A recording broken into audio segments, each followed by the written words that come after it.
So as we drove, as the miles ticked away, the piece to Rodan didn't get any easier, and I was seriously thinking whether it's actually the right thing to do to continue, just in light of the bashing that the bikes were getting over every bump that you went over. Something would shake, and I lost the bolt out of the fairing, and other bits started coming loose, had to be tightened. And that took all day yesterday, all afternoon, just getting from the joint on the track to down. And when we arrived there, it is what it is, and it is two towns, a new one and an old one, and it's sort of on top of a hill and crumbling, which is the charm. But you get a wonderful view. But when we turned up, I was just in such a terrible mood.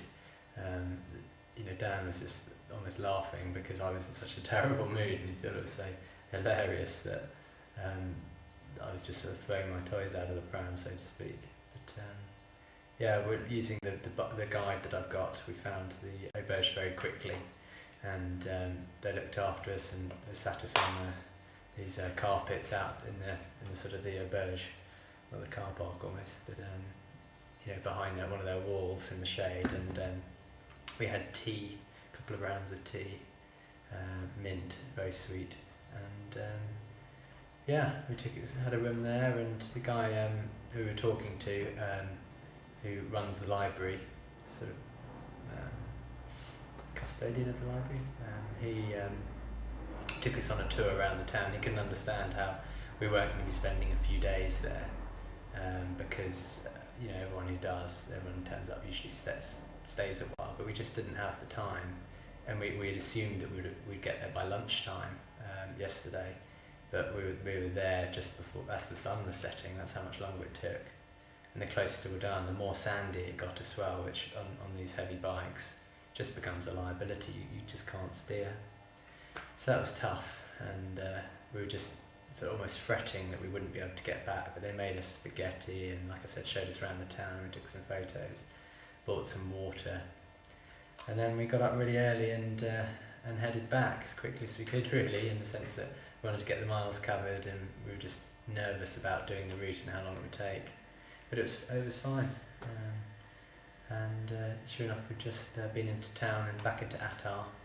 I went to the bank, changed some money at some ridiculous rate, 300 or something, 90% of what the black market rate is, but we needed some cash, and we'll be on to we'll have dinner here and stay here tonight in the little auberge rooms, and then although on my thermarest this time, my mattress, inflatable mattress, because the horrible mats, they smell, and lots of other dirty people as well as us have been sleeping on them, so we're not too keen on those.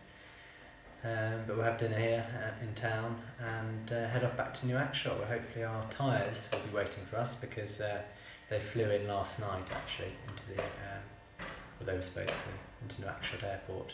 So we'll go back to probably the same auberge, because it was absolutely spot on, just what we need. And but I'm really glad I continued with the Rodan road.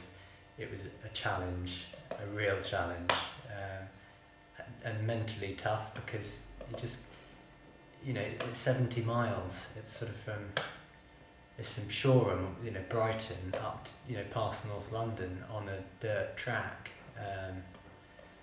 It was quite something, and really, it's hot here. It's hot. I was expecting hot, and we got hot. So, but yes, we shall continue and see what the rest of the journey brings us.